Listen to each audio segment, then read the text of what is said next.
The flight attendant questioned the woman's seat, and just a few minutes later, she faced the consequences. The stories shared on this channel are fictional and created solely for entertainment. Any similarity to real events, individuals, or locations is entirely coincidental. Welcome to Seat of Power. If you enjoy the content, please like, share, subscribe, and don't forget to leave your thoughts in the comments below. They tried to take her out of first class before the plane even left the gate. The words didn't echo. They sliced.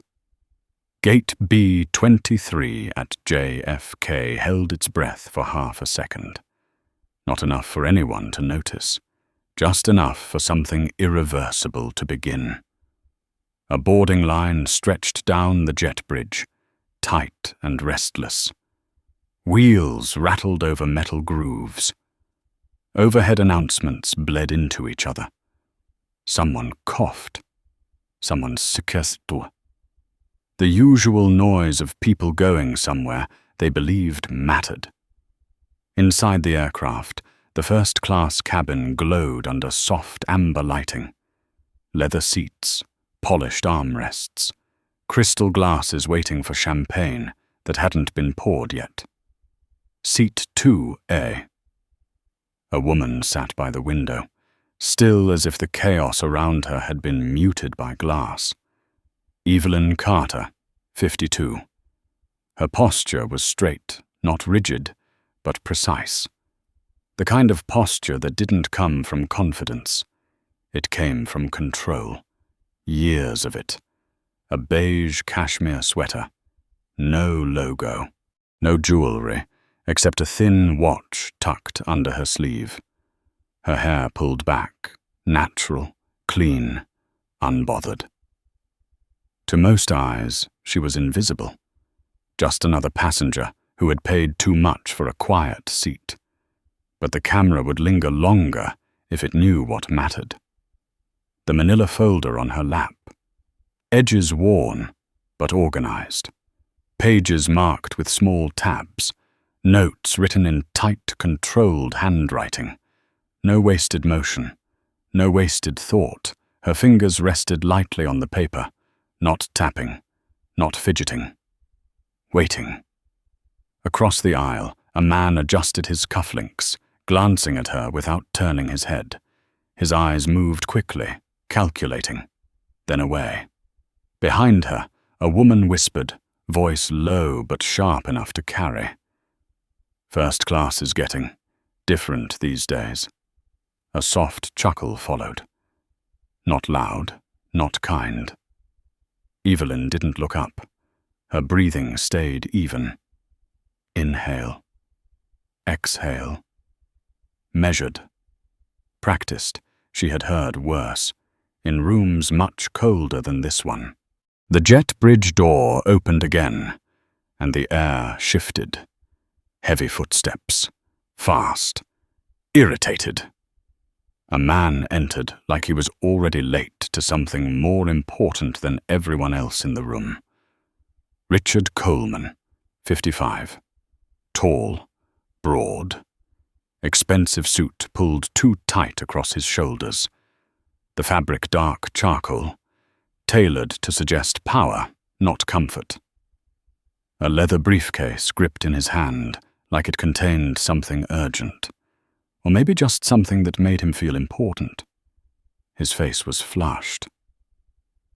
Not from heat, from expectation.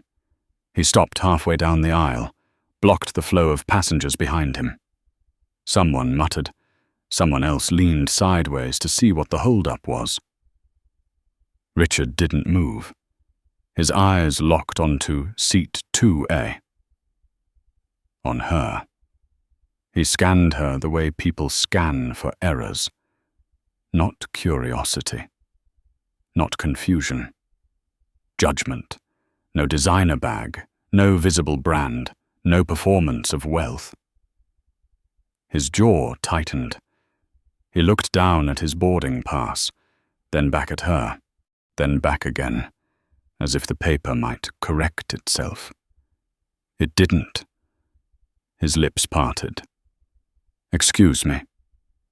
Not polite. Not rude. Flat. Evelyn looked up slowly. Not startled, not defensive. Present. Yes? Her voice was calm. Even. It didn't rise to meet his. It didn't need to. That's my seat. No question. No uncertainty. A statement. Behind him, the line pressed tighter. A suitcase bumped his leg. He didn't react. Evelyn glanced toward the seat marker above her. Row 2. Seat A. Then back to him. I don't believe it is. Still calm. Still controlled. Richard let out a short breath. Sharp. Irritated. My assistant books me this seat every time, he said. Louder now. Loud enough for 3 rows to hear. Window. Always. The word always hung in the air like it meant something more than preference. Like it meant ownership. Evelyn tilted her head slightly. Not submissive. Just precise. Then your assistant made a mistake. A pause. Small. But it landed harder than anything said before. A man across the aisle lowered his newspaper. Just enough to watch. Richard's eyes narrowed. He wasn't used to resistance. Not like this. Not quiet. Not steady. Most people folded, apologized, moved. This woman didn't move, didn't even shift in her seat. Something flickered behind his eyes. Not anger yet. Discomfort. He stepped closer into the row, invading her space without touching her. Look, he said, voice dropping but tightening. You're holding up boarding. I have a meeting in Seattle I cannot miss. Evelyn closed her folder gently.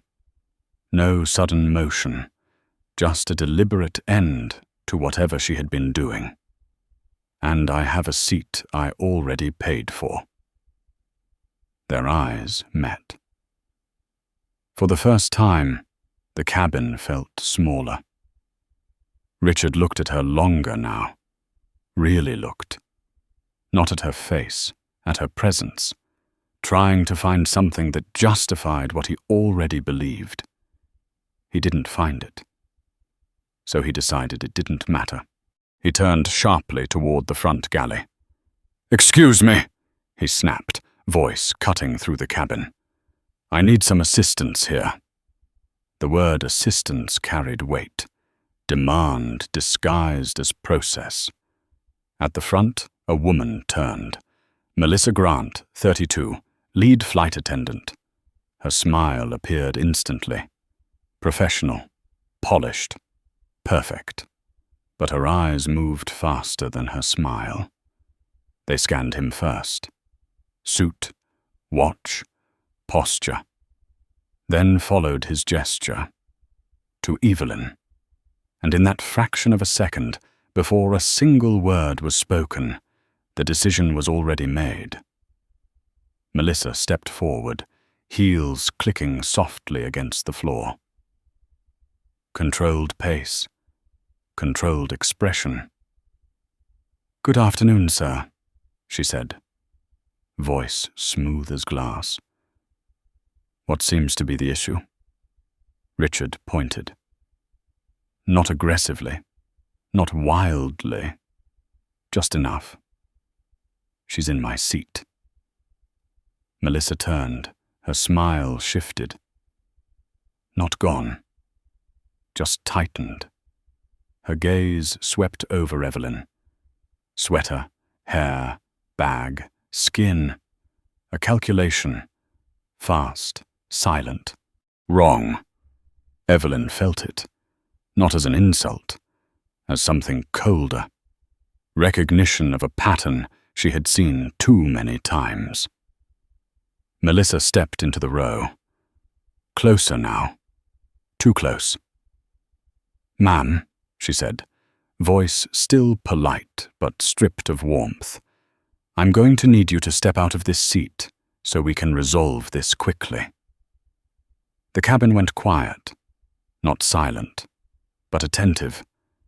Evelyn didn't move, not an inch.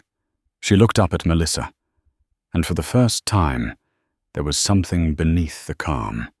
Not anger, not fear, authority. Quiet, controlled, unmistakable. On what grounds? The question didn't challenge, it exposed. Melissa's smile flickered. Just once, then returned, thinner. "Sir, here is a premium passenger," she said, nodding slightly toward Richard without looking at him. "We need to make sure he is accommodated appropriately." Evelyn's eyes didn't leave hers. "I am also a premium passenger." A beat. Melissa didn't ask for Richard's boarding pass, didn't verify, didn't hesitate. "Then you won't mind showing your boarding pass?" she said. Behind them, a phone lifted slightly, camera lens catching the light. Someone was recording. The moment had begun to shift. Not loudly. Not yet. But something had locked into place, and it wasn't going to unlock without breaking something first. Evelyn didn't reach for her phone right away. She let the silence stretch, long enough for everyone watching to feel it tighten. Melissa stood there, hand slightly extended, fingers stiff, waiting. Not patient, expecting compliance. Behind her shoulder, Richard shifted his weight, already settling into the outcome he believed was inevitable. Evelyn finally moved. Slow, deliberate. She slipped her hand into her coat pocket and pulled out her phone. The screen lit up against the soft cabin glow. A boarding pass appeared. Clean, bright, undeniable. She held it out, not up, not aggressively, just enough. Melissa leaned in. Her perfume hit first. Heavy, sweet, artificial. The kind that tried too hard to linger. Her eyes scanned the screen. Name, Evelyn Carter. Seat, 2A. First class. For a fraction of a second, something cracked. Confusion. It flickered across her face like a glitch. Then it was gone. Replaced by something stronger. Pride. "Well," Melissa said, straightening slightly, folding her arms now, creating distance. Digital passes can be manipulated. A murmur moved through the cabin. Soft. Disbelieving. Evelyn didn't react. She had seen this before. Not the words, the pattern. Truth presented, then denied. Or, Melissa continued, voice tightening, this could be a standby situation that hasn't cleared yet. Richard let out a short, satisfied breath. "That's what I thought," he muttered, just loud enough. Evelyn tilted her head slightly. "Did you check his boarding pass?" The question landed clean. Melissa blinked. "Once?" "I don't need to," she said quickly. Too quickly. "Mr. Coleman is a known premium customer." The phrase hung there. Known. Premium. Customer. Evelyn's eyes sharpened just enough to catch the difference. "And I'm not?" she asked. Melissa's jaw tightened. "This isn't about that," she said, though everything about it was. "It seems to be," Evelyn replied. The rhythm of the conversation had changed, not louder, sharper. Behind them, a woman in seat 3 leaned forward, her phone now fully raised. "You just saw her ticket," she said. "Why are you still asking her to move?" Melissa turned, fast. "Ma'am, Please put your phone away, she snapped. Recording crew members is against airline policy. The woman didn't lower it. You're wrong, she said quietly. And everyone here can see it. Melissa's face flushed. Control was slipping. Not the cabin. The narrative. She turned back to Evelyn, voice rising now, losing its polished edge. Ma'am, you are delaying boarding. I am asking you one last time to vacate this seat. Evelyn didn't move. Her hands rested calmly on her folder, her breathing steady. I am not delaying anything, she said. I am sitting in the seat I paid for. The words were simple, but they landed like a boundary. Firm. Final. Richard stepped forward now, impatience spilling over. This is ridiculous, he said, glancing at his watch, the gold catching the light. We're about to miss departure because she refuses to cooperate. She? Evelyn repeated softly, not offended. Precise. Richard didn't answer. He didn't need to. Melissa inhaled sharply, then exhaled through her nose. Decision made. You are being non-compliant, she said, louder now, projecting authority into the cabin. You are causing a disturbance. A few heads turned further back. People leaned into the aisle. The air shifted. That word, disturbance. It changed everything. Evelyn's eyes didn't waver. Be careful with your words, she said quietly. Melissa laughed, short, sharp, disbelieving. Be careful, she echoed. You're the one refusing a direct instruction from a crew member.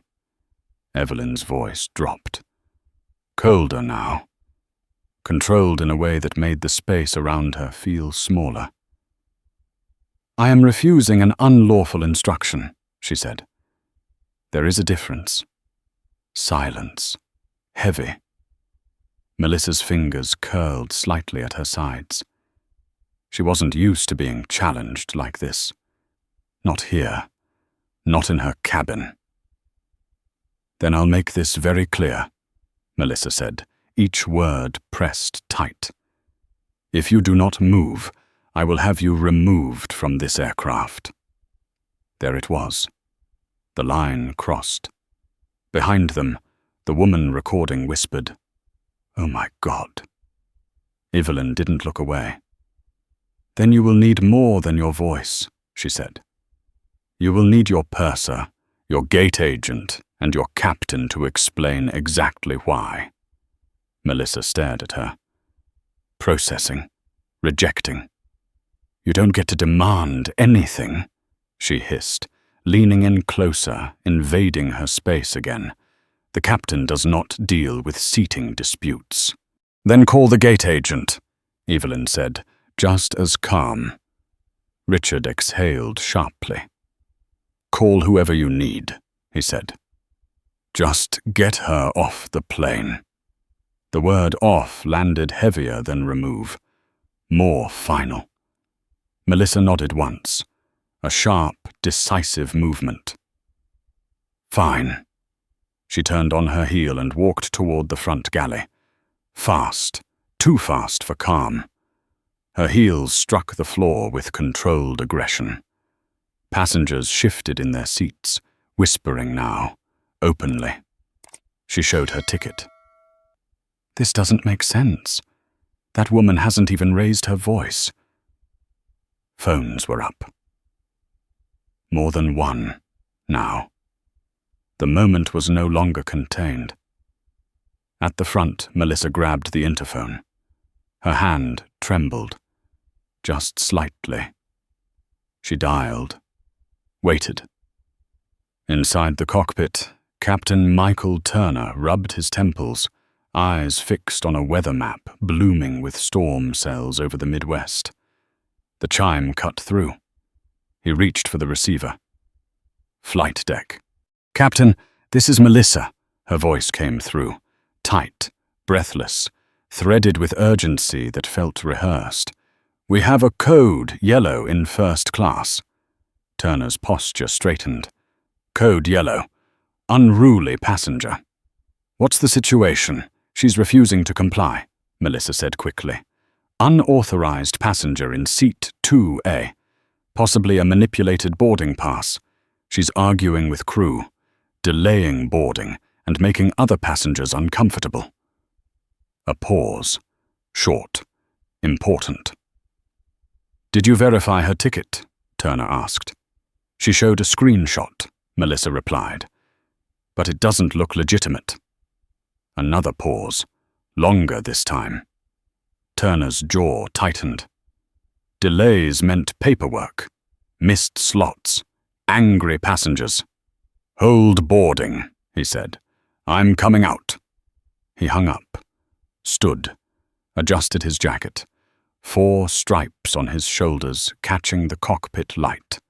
Authority, worn like armor. Behind him, the first officer glanced over. "Trouble?" Turner exhaled. Passenger refusing to move. Claims she belongs in first class. The first officer raised an eyebrow. Turner didn't notice, or didn't care. He stepped out of the cockpit. The door closed behind him with a solid, final click.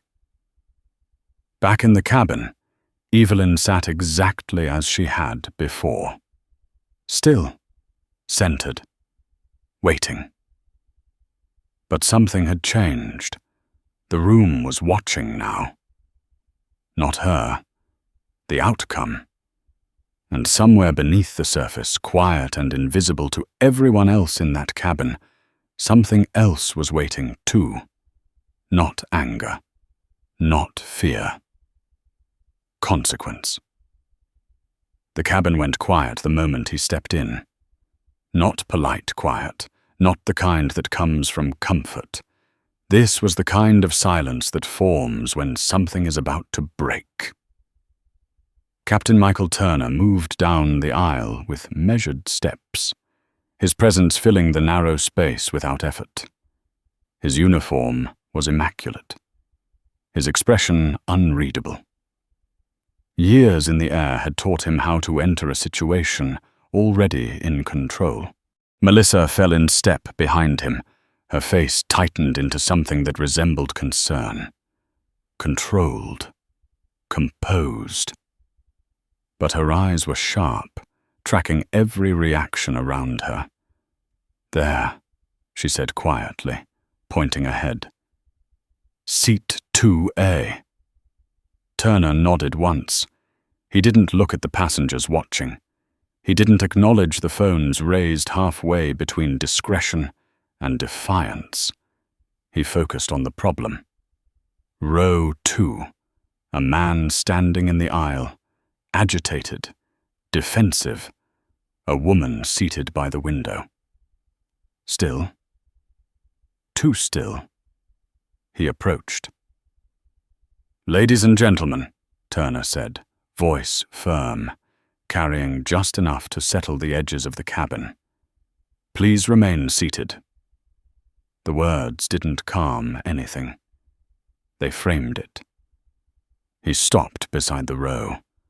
For a second, he only saw the back of her head.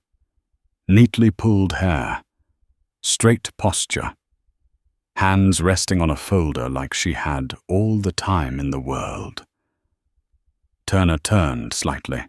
"Ma'am," he began, voice lower now, direct. "My lead flight attendant informs me that you are refusing to comply with crew instructions and occupying a seat that is not assigned to you." A breath passed through the cabin.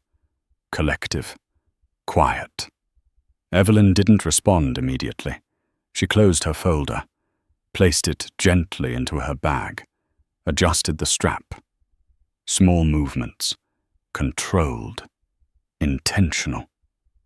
Then she looked up, and the world shifted. Turner froze. Not visibly, not in a way anyone else could see. But something inside him stopped. His eyes locked onto hers. Recognition didn't come slowly. It hit. Hard, like stepping off solid ground.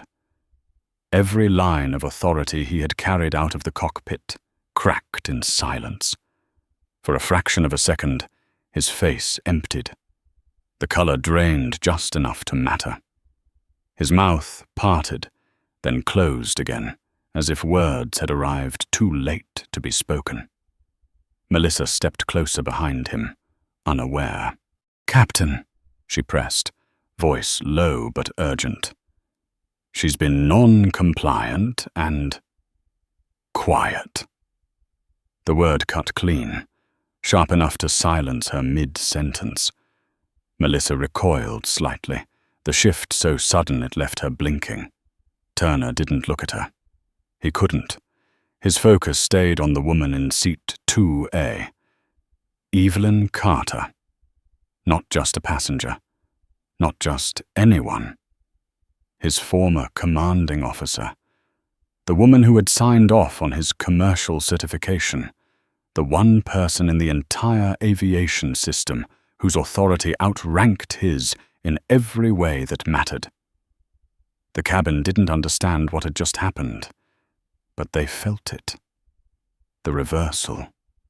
Subtle. Violent. Invisible. "Director Carter," Turner said, voice tight now, stripped of its earlier force. "I wasn't aware you were on this flight." Melissa blinked again. "Director?" The word didn't land. Not yet. Evelyn held his gaze. Calm. Unreadable. "Captain Turner," she replied, her voice smooth, precise, carrying without effort. "Is there a problem with my seat?" The question was surgical. It didn't accuse. It exposed. Turner swallowed. The room felt smaller. Every decision he had made in the last 5 minutes lined up in his mind like evidence. He nodded once. Too quickly. "No, ma'am." Melissa stepped forward again, confusion bleeding into her tone. "Captain, she's not authorized." Turner turned. Fast. His eyes burned now. Not with anger, with something worse. Clarity. "Do not speak," he said, each word deliberate. "Not another word." Melissa froze. Her mouth opened. Closed. Nothing came out. Richard shifted beside them, his confidence cracking just slightly. "Captain," he said, stepping in, voice rising to fill the space he felt slipping away. "I don't care who she is. She's in my seat." Turner didn't look at him. Not yet. Evelyn did. Slowly. She turned her head toward Richard, her expression unchanged. No anger. No satisfaction. Just a quiet, clinical focus. "Mr. Coleman," she said, voice level. "Since you are so certain, I believe it's time we verify your boarding pass." Richard stiffened. "I don't need to show anything," he snapped. "I know what I booked. You will show it," Turner said, finally turning toward him, his tone leaving no room for interpretation. The authority was back. But it had changed. It wasn't defending the crew anymore. It was correcting them. Richard hesitated. For the first time since he boarded, hesitation. It flickered across his face, quick and ugly. Then he reached into his jacket, pulling out a thick boarding pass, printed on heavy card stock. He shoved it forward. "There," he said. "Read it." Turner took it, looked down. The cabin leaned in. Phone steadied, breath held. Seconds stretched. 1, 2, 3. Turner's jaw tightened. He lifted the pass slightly, turning it so the row behind could see. "Mr. Coleman," he said, voice low, controlled, "this is your boarding pass." A pause. Long enough to matter. "Your seat is 12B. A ripple moved through the cabin. Soft gasps, a stifled laugh. Someone whispered, "Oh my God." Richard's face drained, then flooded red in the same instant. "That's not," he started. "It is," Turner cut in. "Main cabin, middle seat." The words landed heavy, unavoidable. Richard grabbed the pass back, scanning it like it might change if he looked hard enough. It didn't. Evelyn watched him, not with triumph, with understanding. "The only error here," she said quietly, "was your assumption." Silence again, deeper this time. Melissa's hands began to shake. Barely, but enough.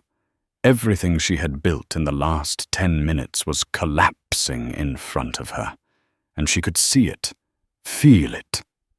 Turner turned back to her, slowly. "Melissa," he said, voice colder now, stripped of any familiarity. "You did not verify his ticket." She didn't answer. "You did not follow protocol."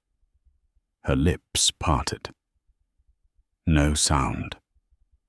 "You escalated a non-issue into a security incident." The words stacked, one after another. Precise. Final.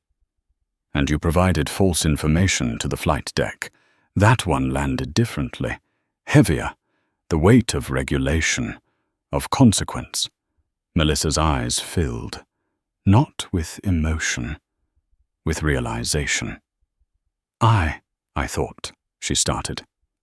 "That's the problem," Turner said. Evelyn reached into her bag. Slow, unhurried. She pulled out a small leather wallet. Black. Worn at the edges. Opened it. Turned it outward. A badge caught the light. Gold. Official. The FAA seal unmistakable. "My name is Evelyn Carter," she said, her voice steady, carrying through every row. "Director of Flight Standards." The air shifted, not metaphorically, physically, like something had been pulled out of it. Richard stepped back. One step, then another. His briefcase slipped from his hand, hitting the floor with a dull, hollow sound. Melissa covered her mouth. Too late. Far too late. And in that moment, before a single consequence had been spoken out loud, everyone in that cabin understood the same thing. This flight wasn't going anywhere. Not yet. And neither were they. No one moved. Not the passengers, not the crew, not even the air itself. The hum of the aircraft's auxiliary power unit pulsed beneath the floor, steady and mechanical. The only sound that hadn't changed. Everything else had.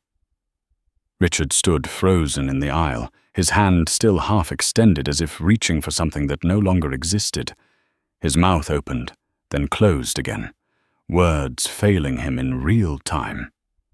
Melissa's shoulders trembled. Not dramatically, not enough to draw sympathy, just enough to betray what she already knew. This wasn't a mistake. This was a collapse. Captain Turner inhaled slowly, the kind of breath that resets a man who understands the ground beneath him has shifted. When he spoke again, his voice had changed. Lower. Controlled. Stripped of performance. "Director Carter," he said, On behalf of this crew, I offer my sincerest apology." Evelyn didn't respond immediately. She closed the wallet, slid it back into her bag. Small movement. Final. Her eyes moved from Turner to Melissa to Richard.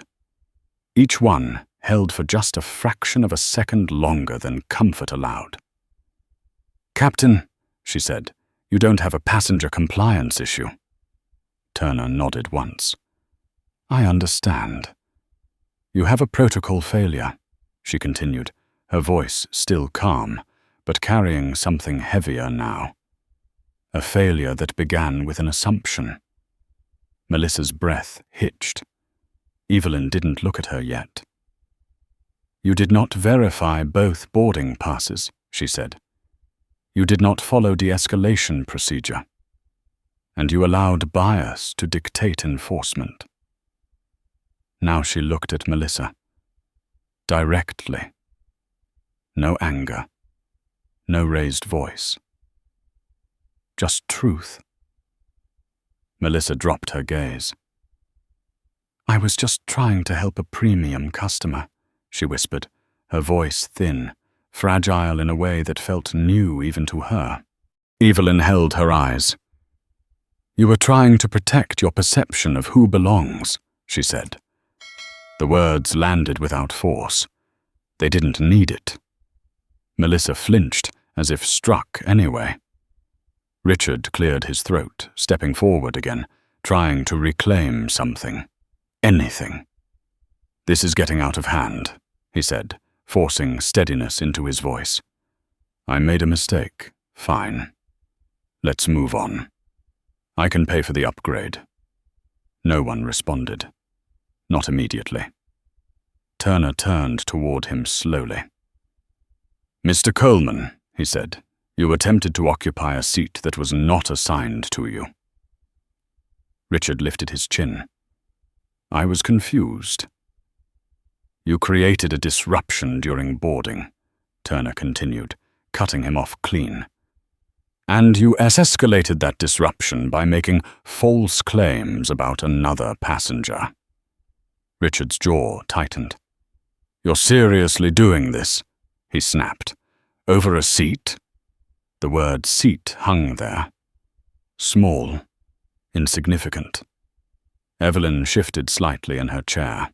"It was never about the seat," she said quietly. Richard looked at her. Really looked this time, and for the first time he saw something he hadn't seen before. Not weakness, not uncertainty. Authority. The kind that doesn't need to prove itself. Turner stepped closer to Richard now.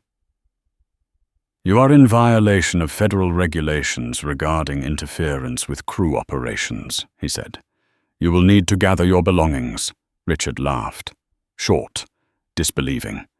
"You're kicking me off this flight?" "Yes." The word didn't echo. It settled. "Final." Richard's face twisted. "I have a board meeting in Seattle," he said. "Do you understand what that means?" Turner didn't blink. "I do." "Then you understand you can't do this." "I already have." A murmur moved through the cabin. Low. Steady. Phones were still up. Recording. Richard looked around, at the eyes watching him, at the faces that no longer deferred. Something in him cracked. "I'll sue," he said, voice rising, grasping now. "I'll sue this airline. I'll sue you personally." "You can discuss that with the Port Authority officers," Turner replied. He turned slightly, reaching toward the interphone mounted near the galley. "Flight deck," he said into it, voice clear, controlled. "Requesting immediate assistance at the forward door. We are offloading an unruly passenger." The words carried. Deliberate, unavoidable. Richard stepped back again. One step, then another. His confidence didn't vanish. It drained. slow, visible. "Wait," he said, voice lower now, the edge gone. "Let's just fix this." No one moved. No one responded. Evelyn had already turned back to her bag, retrieving her folder again, opening it, flipping to a marked page. Like the moment had ended. Like he had already been processed, dismissed. That was worse than anger. That was absence. Richard looked at her, searching for acknowledgement, for resistance, for anything that meant he still mattered in this equation. He found nothing. The sound of footsteps approached from the jet bridge, heavy, measured. 2 officers appeared at the door, uniforms crisp, expressions neutral. Turner gestured. "That's him." Richard's breath caught.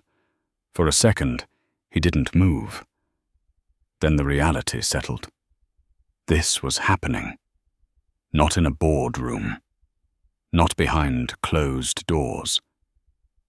Here. In front of everyone. "Sir," one of the officers said, stepping forward, voice firm but controlled. "We need you to come with us." Richard hesitated, looked around one last time, at the passengers, at the cameras, at the space that had turned against him. He bent down slowly, picked up his briefcase. His hand shook, just slightly. He straightened, walked, each step heavier than the last. The aisle felt longer now, narrower. He passed row 3, row 4. No one spoke. No one helped. A few eyes followed him. Most didn't. As he reached the door, he paused. Just for a second. Then stepped out onto the jet bridge. Gone. The door closed behind him with a muted thud. And just like that, the pressure in the cabin shifted again. But it didn't release. Not yet. Because one problem had been removed, the other was still standing. Melissa. She hadn't moved, not from her spot. Her hands hung at her sides, useless now, her breathing uneven. Turner turned back toward her. Slowly. Deliberately. "Melissa," he said. Her head lifted, eyes red. "Yes, Captain. Pack your belongings."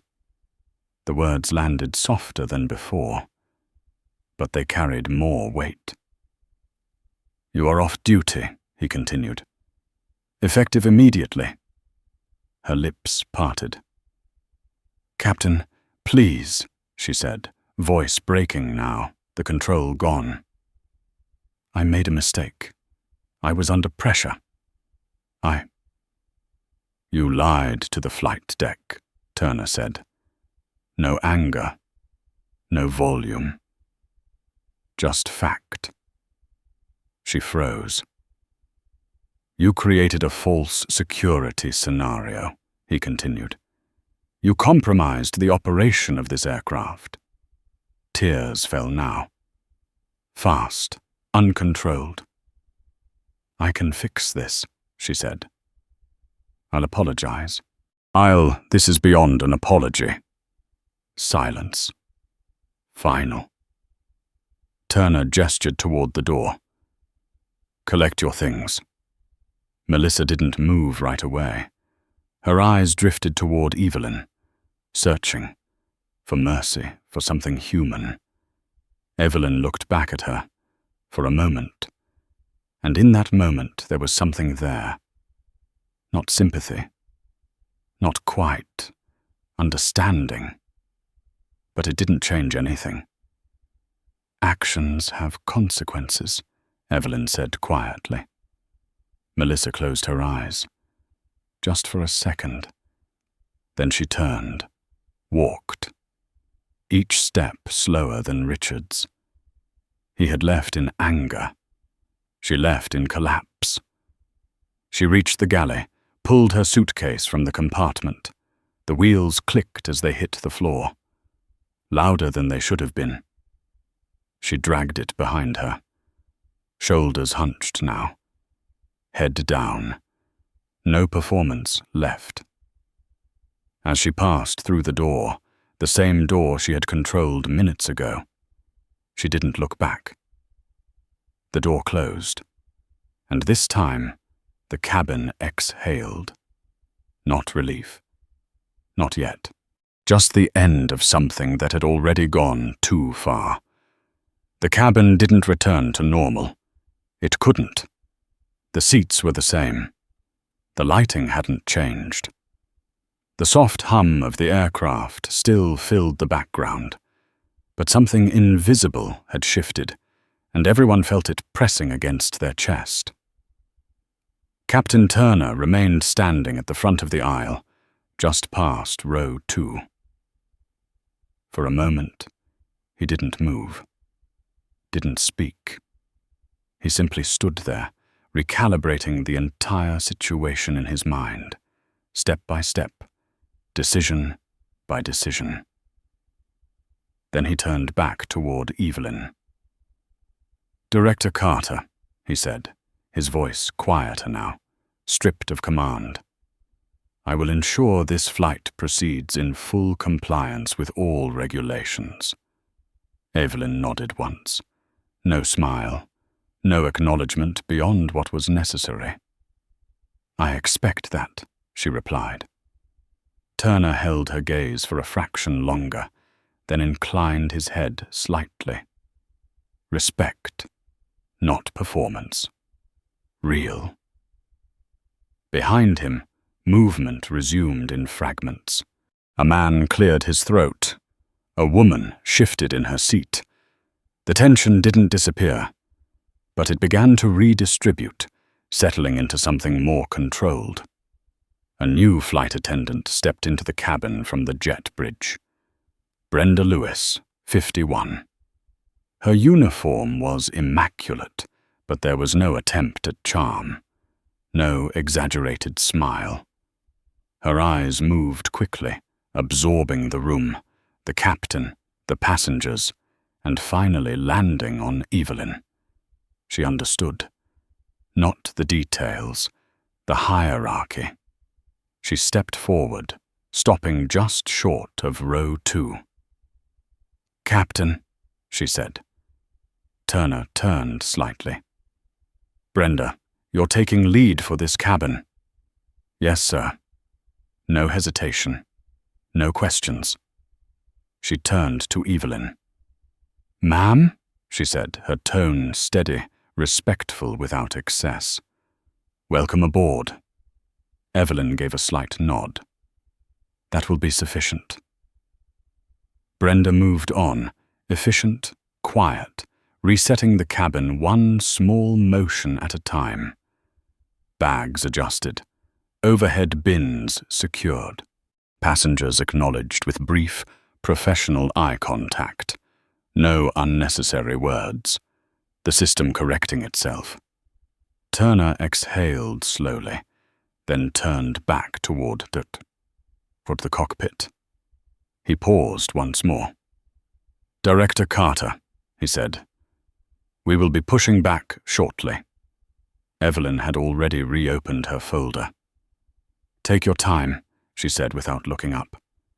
"Accuracy is more important than speed." Turner nodded. He understood the weight of that sentence. Then he turned and walked back toward the cockpit, each step measured, deliberate, carrying something heavier than before. The door closed behind him, and for a moment, the cabin sat in a fragile equilibrium. Then the whispers began, soft at first, then spreading. "Did you hear what she said?" FAA. Director. She could shut this whole airline down. Phones lowered slightly, but not completely. Screens still glowed, messages already being typed. In seat 3A, a young woman leaned forward, her fingers still wrapped around her phone. Her name was Lauren Mitchell, 24, a law student with eyes that hadn't left the scene since it began. She replayed the last 5 minutes in her mind. The tone, the words, the shift. Then she looked down at her screen. The recording was still running. She stopped it, watched the thumbnail flicker into place. Richard's face. Red. Loud. Melissa's voice. Sharp. Certain. And then the moment. Director Carter. Lauren's thumb hovered over the screen, then pressed. Upload. No caption yet. Just the video. Raw. Unfiltered. She hit post. The cabin, unaware, continued its slow return to order. Brenda moved through the aisle again, checking seatbelts now. "Sir, please remain seated." "Ma'am, your bag needs to be fully under the seat." Her voice was even, controlled, no edge. At row 2, she paused. "Ms. Carter," she said, quieter now, "can I offer you something before departure?" Evelyn looked up briefly. "Sparkling water." "Yes, ma'am."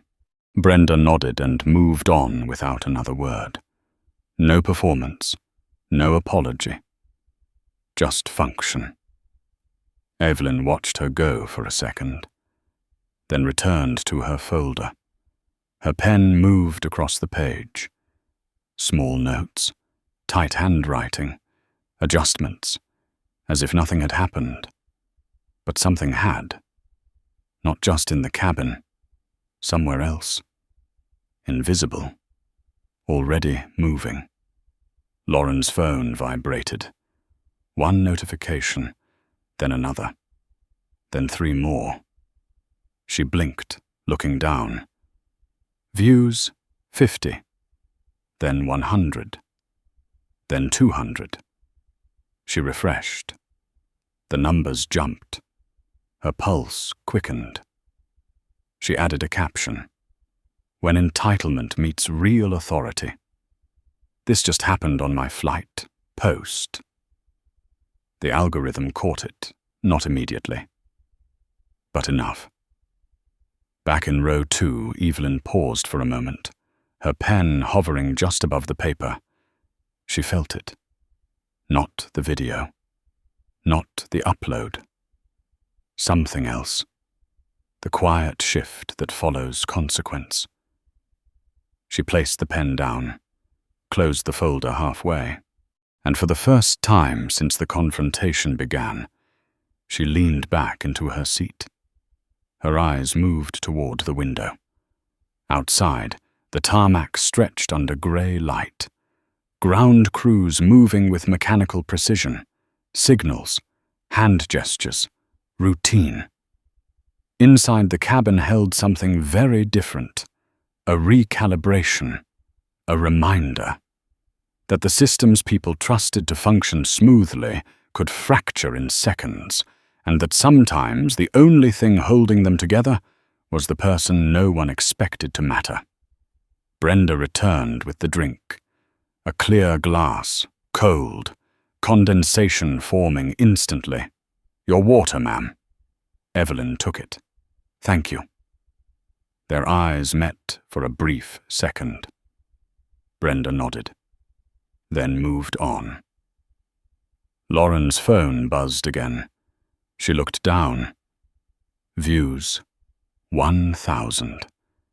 Comments appearing faster now. Is this real? Who is that woman? That flight attendant is done. Lauren swallowed. Her fingers trembled slightly. She refreshed again. 2,000. 5,000. 10,000. The number climbed. Fast.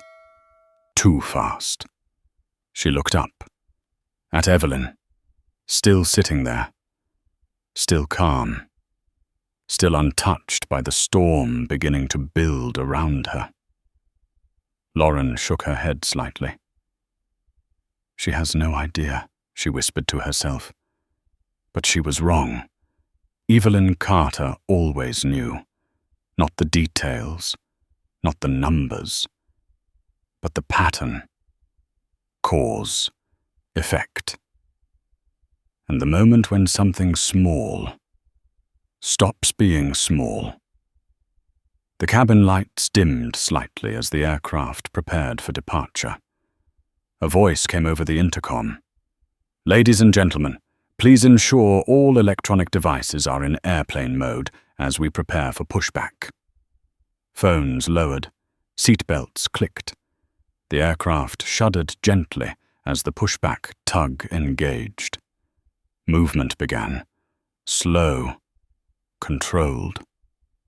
But beneath that motion, something else had already taken off, and it wasn't going to land quietly. By the time the aircraft lifted off, the video had already left the cabin.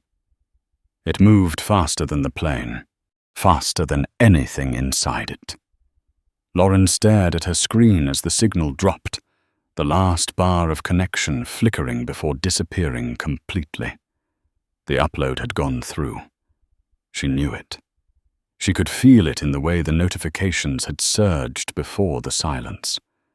Now there was nothing. Just the faint reflection of her own face in the black screen.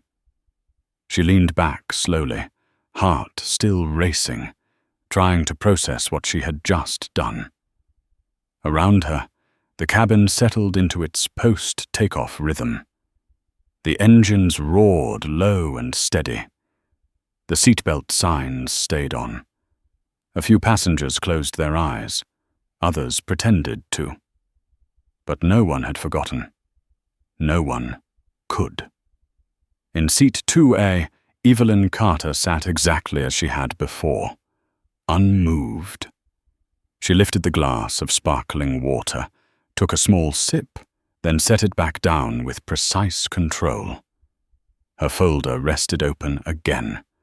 Pages marked, notes waiting. Work. That was the focus, not the confrontation, not the fallout. Work. But even as her eyes scanned the text, her mind tracked something else. The pattern. The chain. She had seen it before. An incident, a witness, a recording. And then the spread. It was inevitable. Not because of technology. Because of people. Because truth, when exposed in the right moment, doesn't stay contained. Across the aisle, a man in his 60s adjusted his glasses, glancing toward her, then quickly away. His fingers tapped lightly against his armrest. Not nervous, calculating. Behind him, a woman leaned in toward her companion. "That's her, isn't it?" she whispered. "I think so. FAA." The word moved again, soft, but heavier now. Brenda passed through the aisle with controlled efficiency, checking belts, scanning faces, making quiet corrections. Her presence didn't demand attention. It organized it. At row 2, she paused briefly. "Everything all right here?" she asked, voice low. Evelyn nodded once. "Yes." Brenda held her gaze for a fraction longer. Respect, then moved on. In the cockpit, Captain Turner sat forward in his seat, eyes fixed ahead, but his mind was not on the horizon. He replayed the moment, over and over, Melissa's voice in his ear. Code yellow, unruly passenger. He had responded exactly as trained, exactly as expected, and it had been wrong. Not because of procedure, because of input, false input. He tightened his grip on the yoke slightly, then released it, forcing his hands to relax. Beside him, the first officer glanced over. "You okay, Captain?" Turner nodded once. "Yeah." But his voice didn't carry conviction. The first officer hesitated. That was something back there. Turner didn't answer right away. He stared ahead, watching the clouds build in the distance. Then he said, quietly, "It shouldn't have happened." The first officer didn't push, didn't need to. The weight of it was already in the cockpit. Back in the cabin, time stretched. 10 minutes. 15. 20. The routine returned in fragments. Drinks served. Seats adjusted. Conversations resumed in low tones. But underneath it, something else was building. Invisible. Growing. Lauren's phone vibrated. Once, then again. She looked down. Signal restored. Her screen lit up. Notifications exploded across it. Hundreds, then more. Her breath caught. She opened the app. The video loaded instantly. Views, 20,000. She blinked. Refreshed, 35,000. Comments flooding in. What airline is this? That flight attendant is finished. Who is that woman?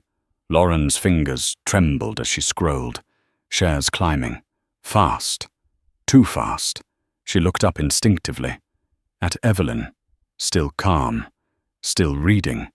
Still completely detached from the storm now forming around her. Lauren shook her head slightly. "She really has no idea," she whispered again. But even as she said it, doubt crept in. Because the woman in seat 2A didn't look like someone who was ever unaware of consequences. The cabin lights dimmed slightly as the aircraft leveled off. Seatbelt signs flicked off. A soft chime. Movement resumed. Passengers shifted. Some stood. Others leaned into conversations, now more open, more animated. Phones came back out. More screens. More whispers. Brenda noticed. She didn't intervene. Not yet. She walked past row 3, catching a glimpse of Lauren's screen. The video paused on Richard's face, red, angry, frozen mid-demand. Brenda's eyes flicked to Evelyn, then back to the screen. She understood. Not the scale, but the direction. She moved on. In row 5, a man leaned across the aisle. "Is that from this flight?" he asked. Lauren hesitated, then nodded. The man let out a low whistle. "Damn." The word carried, not loud, but enough. Within minutes, the entire first-class cabin knew.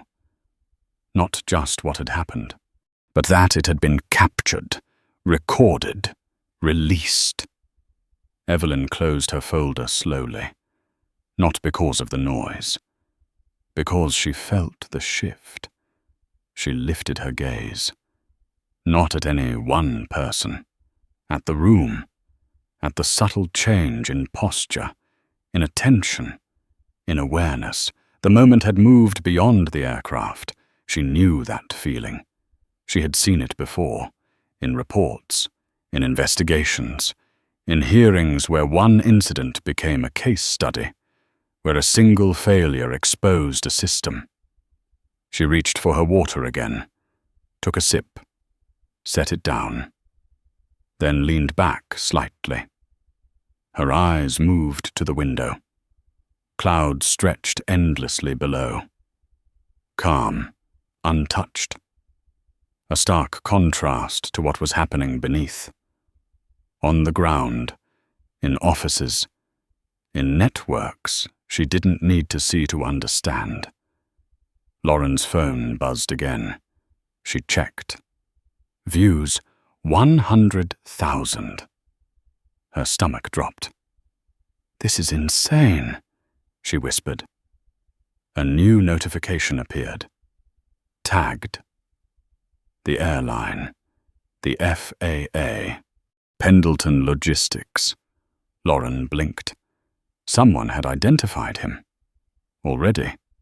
She scrolled. Comments updating in real time. That CEO just destroyed himself. Company needs to fire him immediately. Hope the FAA investigates this. Lauren swallowed hard. This wasn't just a video anymore. It was a trigger. And it had already been pulled. In the cockpit, a message indicator lit up. Turner glanced at it. A communication from ground operations. Unusual this early. He frowned slightly, then opened it.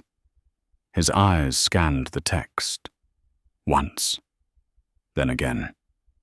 His jaw tightened. The first officer noticed. "What is it?" Turner didn't answer immediately.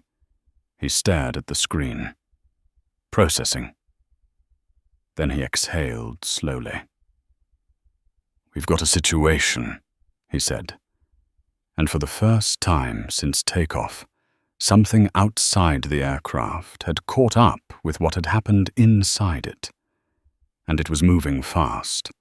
The message didn't stop at one. It multiplied. Captain Turner stared at the screen as another notification pushed through. Then another, stacking over each other in rapid succession. Ground operations, corporate dispatch, priority flagged, high urgency. He didn't need to read all of them. He already understood. The situation had left the aircraft, and now it was coming back. Faster. Harder. Beside him, the first officer leaned slightly, trying to read Turner's expression more than the message itself. "What's going on?" Turner exhaled slowly, his eyes still on the screen. "The video," he said. The first officer frowned. "What video?" Turner didn't answer immediately. He tapped once, pulling up the attachment that had just come through. The clip loaded, muted, but unmistakable. Row 2. Richard's voice, frozen mid-demand. Melissa's posture, rigid with misplaced authority. And then, "Director Carter." Turner paused it. The first officer leaned closer. "Is that from this flight?" Turner nodded. "It's already online." "How bad?" Turner didn't respond with words. He tapped again. The view count appeared. Climbing. Fast. The first officer let out a low breath. "Jesus." Turner locked the screen, set the device down. For a moment, he said nothing. Then quietly, "Corporate has already been notified." That fast. It's trending. The word hung in the cockpit. Heavy. Unavoidable. Back in the cabin, the ripple had become a current. Not loud, but constant. Phones angled toward faces. Screens refreshed again and again. Conversations no longer whispered, just lowered enough to pretend discretion. Lauren stared at her screen, her thumb hovering, refreshing, watching the numbers climb past 150,000. She blinked, refreshed again. 200,000. Her chest tightened. She looked up at Evelyn, still composed, still reading, still entirely removed from the digital storm building around her. "How is she so calm?" Lauren whispered under her breath. Across the aisle, the older man adjusted his glasses again. But this time, he didn't look away. He watched Evelyn directly, his gaze steady, almost analytical now. Not judging. Studying.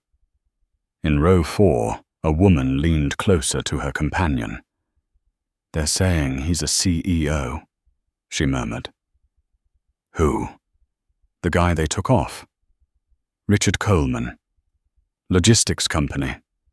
Pendleton Logistics." Her companion shook his head slowly. "Not anymore." The words landed with quiet certainty. Brenda moved through the aisle again, slower now, observing more than correcting. She caught fragments of conversation, glimpses of screens, the subtle shift from curiosity to awareness. This wasn't contained. It was spreading. At row 3, she paused briefly beside Lauren. "Ma'am," she said quietly, "please ensure your device is in airplane mode." Lauren blinked, startled. "Oh, yeah. Sorry." She tapped the screen quickly, switching it. But the damage was already done. Brenda knew it. She didn't press further. Instead, she moved on, her posture straight, her expression unchanged, but her mind already adjusting to a new reality. This flight was no longer just a flight. In seat 2A, Evelyn closed her folder again. Not because she was finished, because the noise had changed. Not volume. Frequency, she could feel it, the shift from private incident to public narrative. She placed the folder on her lap, her fingers resting lightly on its edge. Then she looked up slowly. Her eyes moved across the cabin. Not searching, assessing. Phones, posture, the way people leaned toward each other instead of away, the way attention moved. She had seen this pattern before.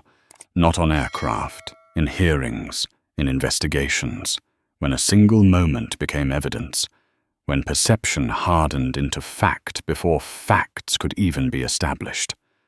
Her gaze paused briefly on Lauren, the phone, the energy, then moved on. She didn't need confirmation. She already knew. Back in the cockpit, another message came through. Turner opened it. Short, direct, from corporate. Be advised. Incident on board. Flight 427 has gone viral. FA, a director identified. Full review initiated. Do not deviate from protocol. Expect further instruction upon landing.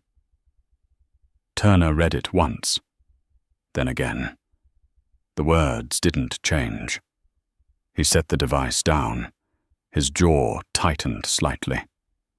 "Full review," the first officer said quietly. Turner nodded. "They're already in damage control." "And us?" Turner didn't answer right away. He looked ahead. At the horizon, at the clouds stretching out in calm indifference. Then he said, "We follow procedure." The first officer let out a small breath. "That's what got us here."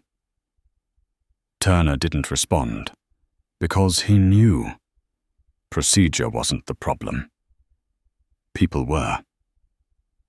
Back in the cabin, the numbers kept climbing. Lauren refreshed again. 300,000. Her fingers trembled now, not from fear, but from the realization of scale.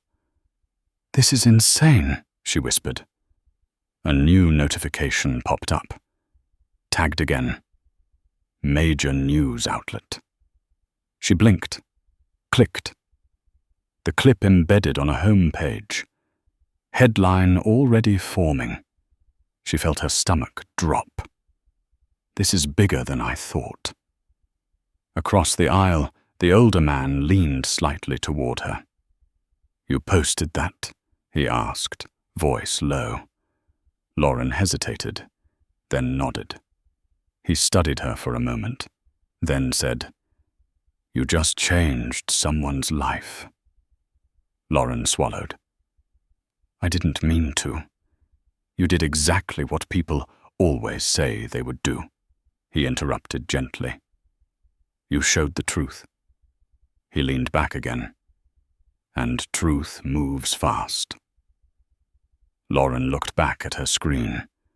The numbers continued to rise, relentless. In row 2, Evelyn reached for her water again, took a slow sip, set it down. Her expression didn't change, but something behind her eyes sharpened. Not surprise, recognition. The system had been activated, not by her, but by consequence. She turned her head slightly, looking out the window again. Clouds drifting beneath them, untouched, unaware. But below those clouds, on the ground, in offices, in boardrooms, in places where decisions were made quickly and quietly, things were already moving. Fast. And they weren't going to stop. Not for anyone. Not this time.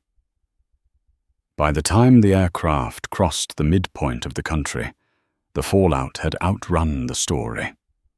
In a glass tower in Chicago, a conference room filled too quickly. Laptops snapped open.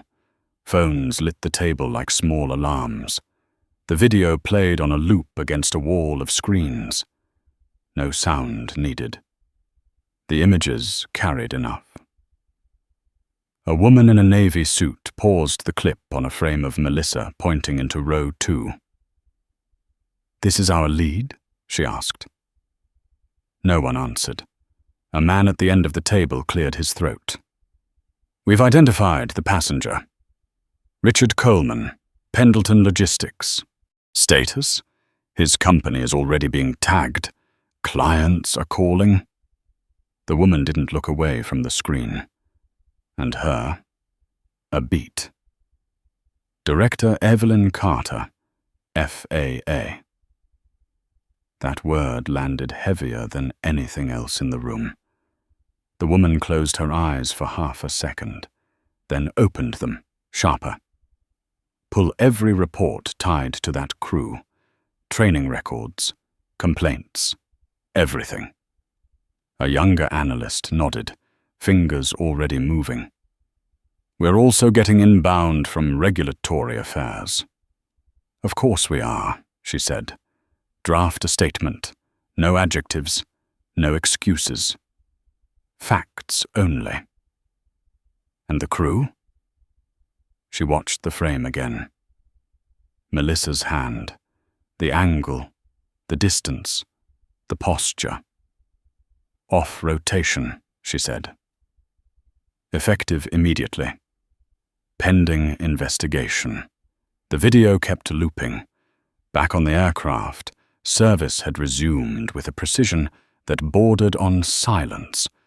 Brenda moved like a metronome, measured and exact. Cups placed, trays aligned. Nothing extra. Nothing missing. At row 2, she paused. Carter, she said quietly, would you like anything else? Evelyn shook her head once. This is fine. Brenda nodded and moved on. Across the aisle, the older man folded his newspaper without reading it.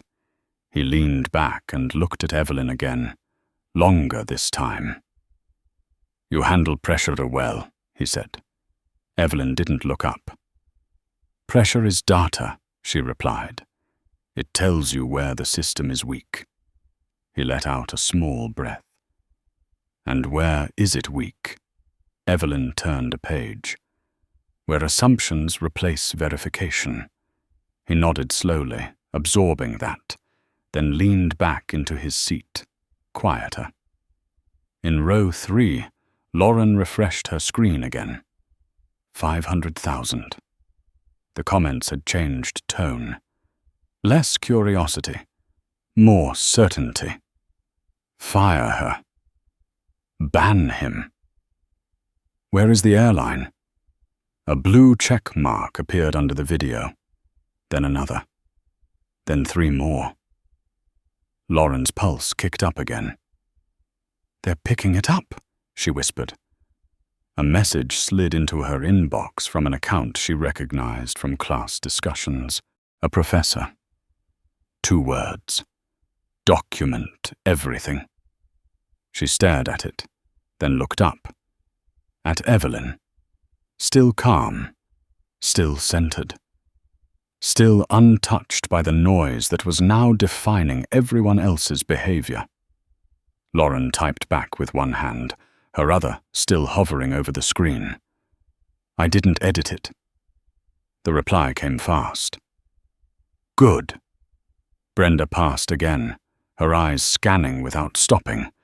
She caught the blue check marks on Lauren's screen, then looked ahead, processing the trajectory without letting it show. At the galley, she picked up the interphone. "Cabin secure," she said softly. A pause, then Turner's voice. "Understood." In the cockpit, the message queue kept growing. Turner opened another. From corporate, media inquiries escalating. Statement in draft. Legal looped. Expect coordination on landing. He closed it. Another followed. FAA liaison, requesting immediate post-flight briefing. He didn't need to read the rest. He knew what that meant. Beside him, the first officer exhaled. "They're not waiting." Turner shook his head slightly. "They can't." "Because of her?" Turner's eyes stayed forward. "Because of what she represents." The first officer nodded, quiet. In the cabin, a man in row 5 leaned into the aisle. "Is it true?" he asked no one in particular. "They're already writing about it?" Lauren glanced up. "Yes." "How many views?" She hesitated. 500,000. A low whistle moved through the row. 500,000 in under an hour? "Closer to 40 minutes, Lauren said. Someone behind her muttered, "That's not a video. That's a verdict." The words hung there. Verdict. Evelyn's pen paused. Just for a second, then continued. She wrote a line in the margin. Small, tight. Bias escalation pathway. Failure at initial verification. She underlined it once. Not hard, just enough. She closed the folder. Not abruptly. Finished. Then she leaned back and let her gaze move through the cabin again. Noticing the difference now. People were no longer watching the confrontation. They were watching each other. Measuring reactions. Choosing sides without saying it. This is how systems changed. Not in the moment of conflict. In the moments after, when people decided what the moment meant. Brenda returned with a tray for row 4, placing cups with precise alignment. "Coffee?" she asked. "Yes, please," the woman said, her voice softer than before. "Black or cream?" "Black." Brenda nodded and moved on. No tension in her shoulders, no hesitation in her hands. Professionalism restored. At the back of the cabin, a man scrolled through the same video on a different feed. He turned his phone slightly, showing the person next to him. "That's the same flight, right?" "Yeah." "And that's her?" He nodded. FAA. The word again. Quieter now, but more certain. Lauren's screen refreshed. 700,000. Her throat went dry. She tapped the comment section. A new post pinned to the top. Official statement pending. From the airline. She stared at it. "They're responding," she whispered. Across the aisle, the older man glanced over. "They have to." Lauren nodded. "They're late." Evelyn heard that. Not the words, the tone. Late. She leaned forward slightly, reaching for her glass again. The condensation had thinned. The water still cold. She took a sip, set it down. Then she spoke, not to anyone in particular. "Response timing doesn't define integrity," she said. "Consistency does." The older man looked at her. "And what happens when consistency fails?" Evelyn met his gaze. "Then you measure the response," she said. "Not the statement." He held her eyes for a second longer, then nodded once. "Understood." In the cockpit, another message arrived. Shorter, sharper. "Pendleton Logistics stock down double digits. Board convening emergency session." The first officer read it over Turner's shoulder. "Already?" Turner didn't react. "Momentum," he said. Back in the cabin, Lauren refreshed again. 900,000. Her hands were steady now. The tremor had turned into focus. She wasn't just watching anymore. She was tracking. Across the aisle, the older man leaned back and closed his eyes. "By the time we land," he murmured, "this won't be about a seat." Evelyn looked out the window again. The clouds had shifted. Thicker now. Layered. Like something building beneath them. She didn't smile. She didn't need to. Because she already knew. It never was. Arthur Coleman had no idea. 6 hours earlier, he had walked off the aircraft with his head down, shoulders tight, anger simmering just beneath the surface. Now he sat in seat 32E on a discount carrier out of Newark, wedged between a teenager snapping gum and a man who had fallen asleep before takeoff, his shoulder already leaning hard into Arthur's suit. The cabin smelled different. Not leather. Not citrus polish. Not controlled. This was recycled air, stale snacks, and discomfort. Arthur shifted, trying to reclaim space that didn't exist. He looked down at his phone. No signal. No updates. Just silence. He leaned back, jaw tight, replaying the moment over and over. The captain's tone. The way the cabin had turned. The way that woman had looked at him. Not angry. Not impressed. Just finished. Arthur exhaled sharply, pressing his thumb into the armrest. "This is ridiculous," he muttered. The teenager beside him didn't look up. The man on his other side snored louder. Arthur closed his eyes. He imagined the landing, the meeting in Seattle, the room waiting, the respect returning the moment he walked in, control restored. He held on to that image, tight, like it could still be real.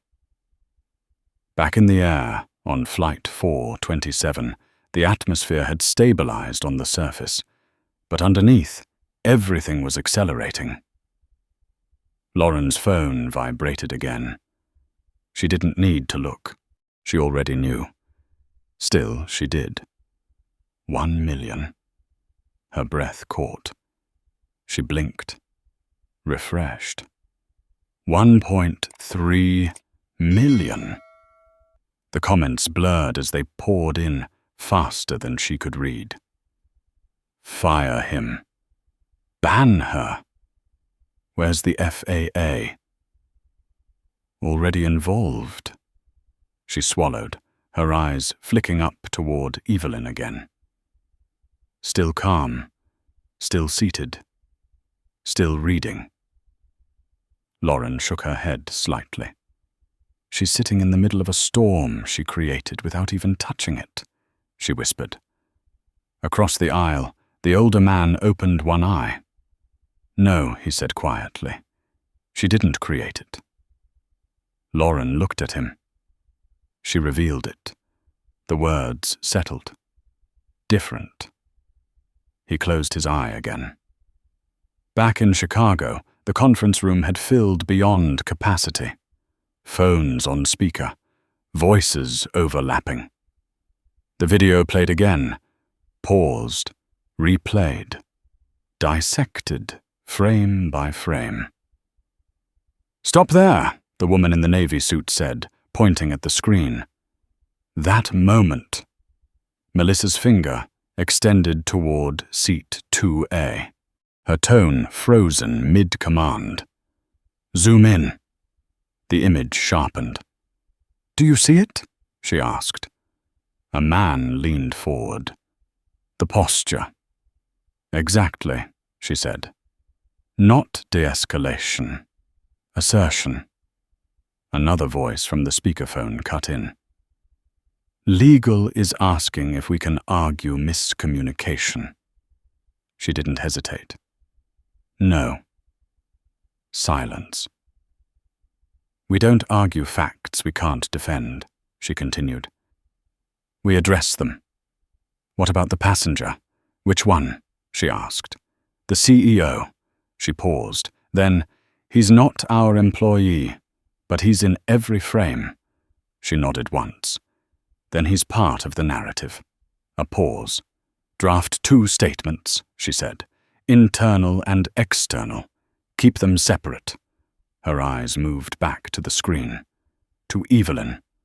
Calm, still, unmoved. "That's the problem," she murmured. Back on the aircraft, Brenda moved through the aisle again, collecting empty glasses, her movements precise, controlled, almost invisible. At row 2, she paused. "Anything I can take for you, ma'am?" Evelyn handed her the glass. "Thank you." Brenda nodded and moved on. No extra words, no hesitation. The system had corrected itself, at least here. In the cockpit, Turner stared at the next message. Short, direct. Pendleton Logistics Board meeting underway. CEO status under review. He read it once, then set the device down. The first officer glanced over. "That fast?" Turner nodded. "Faster." The first officer leaned back slightly. "Because of the video?" Turner shook his head. "Because of what the video confirms." The first officer didn't ask further. He didn't need to. Back in row 3, Lauren refreshed again. 2 million. Her hands went still. She stared at the number. 2 million. In less than a flight. She exhaled slowly. This is out of control. Across the aisle, the older man opened his eyes again. "No," he said. "This is control." Lauren frowned. "What do you mean?" He gestured slightly toward her phone. "That," he said, "is accountability moving at speed." Lauren looked back at the screen, at the comments, at the shares, at the names now appearing. Journalists, lawyers, analysts. The narrative had moved beyond opinion, into structure. Back in seat 2A, Evelyn closed her folder again, this time fully. She placed it into her bag, zipped it. Then she leaned back, her hands resting lightly on the armrests. Her eyes moved once more across the cabin. Not searching, confirming. The pattern had completed its first cycle.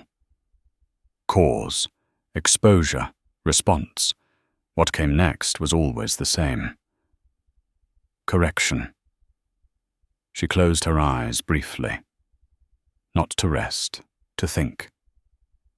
Back in Newark, the budget flight began its descent. Arthur opened his eyes, adjusted his tie, straightened his jacket. The familiar routine. Preparation. Re-entry. The plane touched down hard, a jolt through the cabin. The passengers shifted, reaching for their phones before the aircraft had even slowed. Arthur did the same. The screen lit up, then froze. For a moment, it couldn't process the volume. Notifications stacked faster than the device could display them. Messages, calls, emails. He blinked, tapped the screen. It caught up all at once. 142 messages, 60 missed calls, hundreds of emails, all marked urgent. His chest tightened. He opened the first voicemail. "Arthur, where are you?" a voice said, sharp, strained. "The video is everywhere. We've lost Apex. They pulled the contract. The board is meeting. Do not speak to anyone. Call me immediately." Arthur's breath caught. What video? His fingers moved faster now. Browser. Search. He didn't need to type his name. It was already there. Trending. At the top. He tapped. The video loaded. Row 2. His face, his voice, his demand, clear, unfiltered, unforgiving. He watched, unable to look away. The laughter, the reveal, the words. Seat 12. B. His stomach dropped. The caption sat beneath it. When entitlement meets real authority. Arthur swallowed hard. His reflection stared back at him from the screen. Distorted, flattened, exposed. The teenager beside him glanced over. "Dude," he said quietly, "that's you." Arthur didn't respond. He couldn't. His phone rang. He stared at the name. Margaret Sterling. Board chair. He answered. "Margaret, Arthur," her voice cut in. Cold, precise. "I'll make this brief." He didn't breathe. "We have lost 3 major contracts in the last hour. Our stock is falling. You have turned this company into a liability. Margaret, it's a misunderstanding. You will submit your resignation." The words landed clean. Final. Effective immediately. Arthur's grip tightened on the phone. "I can fix this," he said. "I'll issue a statement." You will not speak," she said. "You will not represent this company in any capacity from this moment forward." Silence. "You are done, Arthur." The line went dead. Arthur sat there. Still, the cabin moved around him, passengers standing, reaching, leaving. But he didn't move. Not yet. Because in the span of a single flight, everything he believed he controlled had been taken, without negotiation, without delay, without appeal. And somewhere, 30,000 feet above him, the woman in seat 2A had never raised her voice once. By the time Flight 427 began its descent into Seattle, the story had already outgrown the aircraft. It no longer belonged to the cabin. It belonged to everyone watching. The clouds parted beneath them, revealing a city washed in grey light. rain tracing thin lines across the window. Inside, the cabin had settled into a strange, controlled quiet. Not peace, not comfort, just the absence of chaos. Brenda moved through the aisle one last time, checking seats, adjusting trays, her voice low and steady, every motion precise, every detail accounted for. No one challenged her. No one needed to. The system had corrected itself. In row 3, Lauren stared at her screen again, though the numbers had stopped feeling real hours ago. 3 million, then 3.5, then 4. The comments blurred into a constant stream. News outlets, legal analysts, former employees. Voices stacking over voices until the original moment became something larger, something permanent. She locked her phone slowly, looked up, at Evelyn, still composed, still seated, still untouched by the noise that had consumed everyone else. Lauren shook her head, a small, quiet gesture. "You really don't react, do you?" she whispered. Across the aisle, the older man answered instead. "People like her don't react," he said. "They respond." Lauren turned slightly. "What's the difference?" He watched Evelyn for a moment. "Reaction is emotion," he said. "Response is control." The aircraft tilted slightly as it lined up for landing. A soft chime sounded. Seatbelts clicked. Evelyn reached down, fastening hers with a smooth, practiced motion. Her hands didn't shake. Her breathing didn't change. She had already moved on, not because the moment didn't matter, because it had already served its purpose.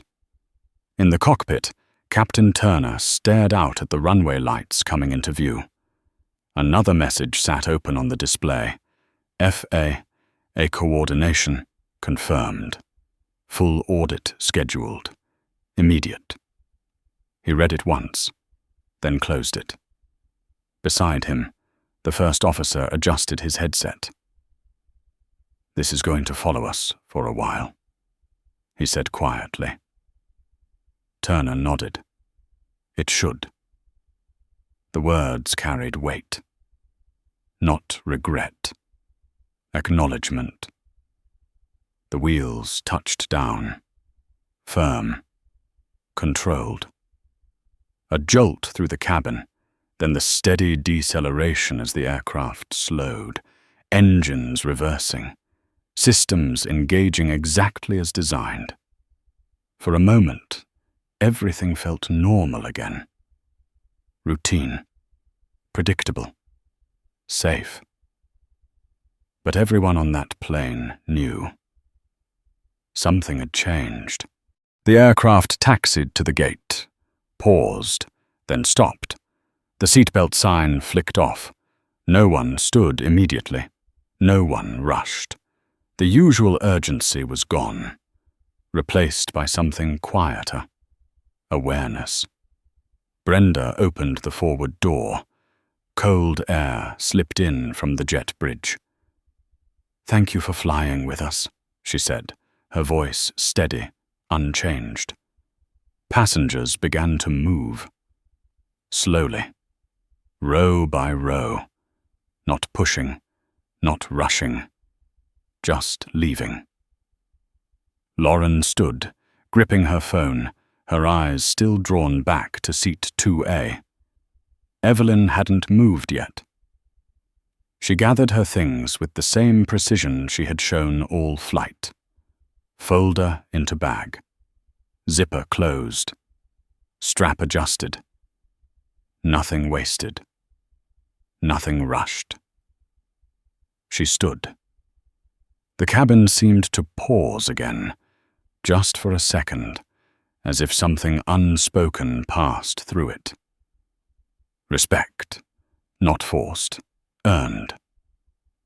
The older man in the aisle stepped back slightly, giving her space. "Ma'am," he said quietly. Evelyn inclined her head once. No words needed. She stepped into the aisle, walked forward, each step measured, unhurried. At the door, Captain Turner stood waiting, not as a captain, as a subordinate. "Director Carter," he said, his voice low, controlled. "We will be in full compliance moving forward." Evelyn met his gaze. "I expect consistency," she replied.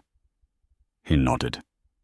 She stepped past him, onto the jet bridge. Gone. No announcement. No attention. Just absence. Behind her, the cabin emptied. Lauren stepped off the plane last, her phone buzzing again, the screen lighting up with notifications she no longer tried to count. She paused for a moment at the top of the jet bridge, looked back. The aircraft sat still, silent, as if nothing had happened. But she knew better. Everyone did. Because somewhere between boarding and landing, a simple assumption had unraveled into something much larger. A system had been tested, and it had failed, then corrected. Not by force, not by noise, but by truth. And truth, once exposed, doesn't ask for permission to move. It just does. Arthur Coleman learned that the hard way. Melissa Grant learned it too. And somewhere in the middle of it all, a woman who never raised her voice reminded an entire industry what real authority looks like. Not loud, not performative, just undeniable. The kind that doesn't need to demand respect, because it already owns it. If this story made you feel something, take a second to like and subscribe, and drop the words "Real Power Revealed" in the comments.